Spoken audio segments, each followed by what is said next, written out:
Genèse 13, verset 1er à verset 12. Genèse chapitre 13, verset 1 à 12. Abraham monta d'Égypte vers le midi, lui, sa femme, et tout ce qui lui appartenait, et Lot avec lui. Abraham était très riche en troupeaux, en argent et en or. Il dirigea ses marches du midi jusqu'à Béthel, jusqu'au lieu où était sa tente, au commencement entre Béthel et Haï, au lieu où était l'autel qu'il avait fait précédemment. Et là, Abraham invoqua le nom de l'Éternel. Lot, qui voyageait avec Abraham, avait aussi des brebis, des bœufs et des tentes. Et la contrée était insuffisante pour qu'ils demeurassent ensemble, car leurs biens étaient si considérables qu'ils ne pouvaient demeurer ensemble. Il y eut querelle entre les bergers des troupeaux d'Abraham et les bergers des troupeaux de Lot. Les Cananéens et les Phérésiens habitaient alors dans le pays. Abraham dit à Lot, qu'il n'y ait point, je te prie, de dispute entre moi et toi, ni entre mes bergers et tes bergers, car nous sommes frères.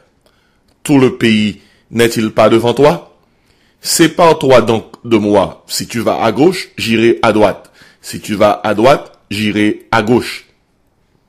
Lot leva les yeux et vit toute la plaine du Jourdain qui était entièrement arrosée. Avant que l'Éternel eût détruit Sodome et Gomorrhe, c'était jusqu'à Tsoar, comme un jardin de l'Éternel, comme le pays d'Égypte. Lot choisit pour lui toute la plaine du Jourdain, et il s'avança vers l'Orient. C'est ainsi qu'ils se séparèrent l'un de l'autre. Abraham habita dans le désert, disons dans le pays de Canaan, et Lot habita dans les villes de la plaine, et dressa ses tentes jusqu'à Sodome. Et maintenant je lis pour vous les versets 14 à 18. Encore, nous sommes dans Genèse chapitre 13. Nous sommes en Genèse chapitre 13. Versets 14 à 18. L'Éternel dit à Abraham, après que Lot se fut séparé de lui, lève les yeux et du lieu où tu es, regarde vers le nord et le midi, vers l'orient et l'occident, car tout le pays que tu vois, je le donnerai à toi et à ta postérité pour toujours. Je rendrai ta postérité comme la poussière de la terre, en sorte que si quelqu'un peut compter la poussière de la terre, ta postérité aussi sera comptée. Lève-toi, parcours le pays, dans sa longueur et dans sa largeur, car je te le donnerai. Abraham leva ses tentes et vint habiter parmi les chênes de Mamré qui sont près d'Hébron, et il bâtit là un autel à l'Éternel. Nous voudrions utiliser ce passage pour parler concernant le choix des serviteurs de Dieu, le choix des serviteurs de Dieu. L'une des choses les plus difficiles à faire pour un serviteur de Dieu, c'est de choisir le chemin où il doit marcher, la direction qu'il doit prendre, la décision qu'il doit adopter, le conseil qu'il doit donner. La difficulté réside dans le fait que le serviteur de Dieu veut rester dans la volonté de Dieu. Dans le passage qui est devant nous, Abraham et Lot voyagent ensemble. Ils ont tous de grands biens et beaucoup de serviteurs. Tout le pays où Dieu les a amenés pour le leur donner est devant eux. Le moment arrive pour que Abraham et Lot se séparent. Sinon, les querelles, les disputes et les discussions ne s'arrêteront pas. Abraham était bien placé pour être le premier à choisir quelle partie du pays il voulait. Mais il a voulu donner la première place à son neveu Lot. Et Abraham a choisi en dernier. Examinons ensemble le choix de Lot. Au verset 10e, il nous est dit que Lot leva les yeux. Lot était attiré parce qu'il paraissait beau à ses yeux. toute la plaine du Jourdain était entièrement arrosée.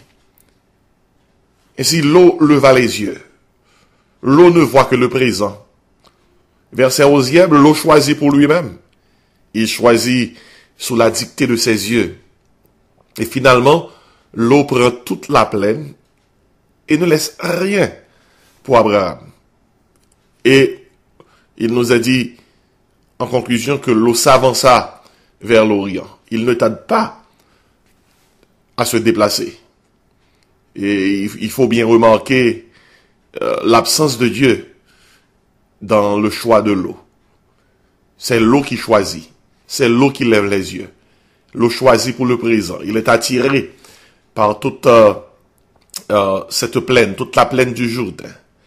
Ainsi, Dieu n'a rien à dire dans le choix de l'eau.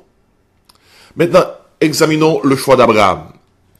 Finalement, Dieu dit à Abraham de lever ses yeux. Au verset 14e.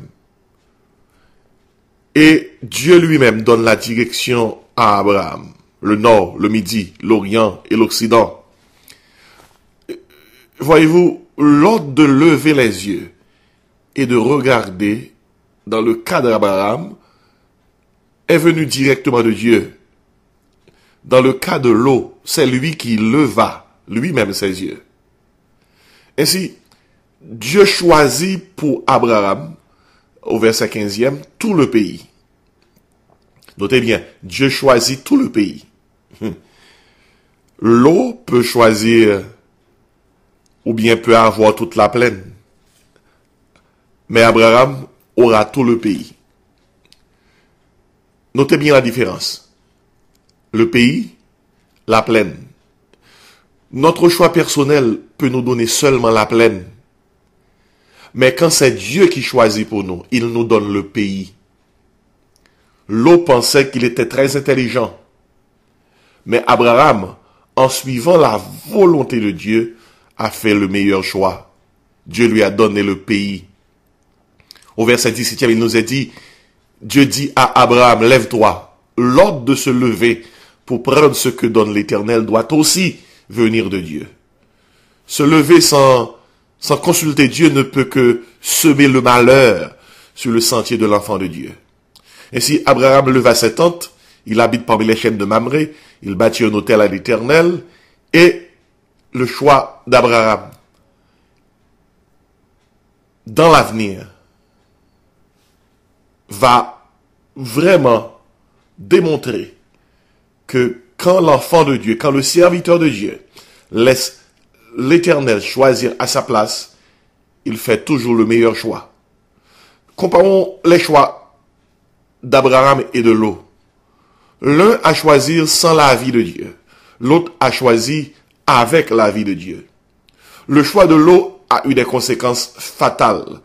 Mais le choix d'Abraham, jusqu'à aujourd'hui, est une bénédiction pour toute sa postérité. La leçon que nous pouvons tirer de ce passage est que le serviteur de Dieu n'est jamais ni trop sage, ni trop intelligent pour prendre des décisions sans l'avis de Dieu. Mieux vaut perdre des opportunités apparentes en dehors de l'avis de Dieu que de profiter de ces opportunités sans avoir le feu vert de Dieu lui-même. Il vaut mieux perdre la plaine du Jourdain pour un temps que de perdre tout le pays pour tout le temps.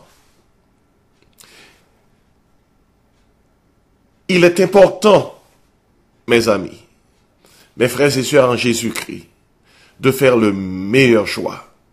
Mieux vaut perdre des opportunités apparentes que de profiter de ces opportunités sans avoir le feu vert de Dieu lui-même. Il vaut mieux perdre la plaine du Jourdain pour un temps que de perdre tout le pays pour tout le temps. Ainsi, je vous invite à inviter Dieu dans vos choix pour qu'il choisisse lui-même, pour vous, le chemin à emprunter. Que Dieu vous bénisse.